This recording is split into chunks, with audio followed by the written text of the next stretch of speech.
Hello, Internet friends. Let's take a look today at Chief Architect X15 library feature using tags in our search. Let's get started. So I'm going to move my face out of the way so you can see the search. Last week I briefly mentioned entering tags in our user library items. And to find that, we have to go through this advanced search filter funnel icon here and search for tags. Say I want to search for DBS and click enter and search, and there comes up the items that I have. But I don't want to go through a whole nother window to find that.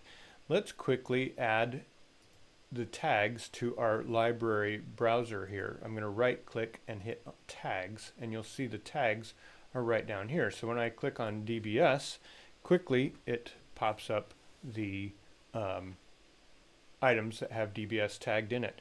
Now if I were to hit DBS Base Cabinet Tools, notice DBS and DBS Base Cab Tools are both up here in the search, and that's because I don't have anything with both of these tags. If I were to delete one, then that pulls up the cabinet tools. But I've got the tags down here and the search features up here.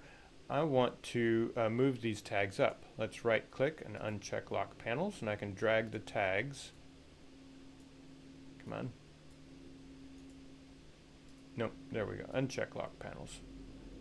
Drag the tags right up here, and now I'll right click and lock panels again. Let's do this. Maybe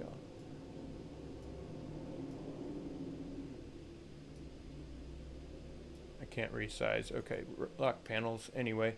Now when I click on that, it pulls up my living room guest. That's from Renee Rabbit. Let's click on new. Let's delete that. There we go. We have the option to quickly just drop in a tag, delete the tag, cabinets, etc. I hope this tip is helpful. Thanks for following along. Take care. Have a great week.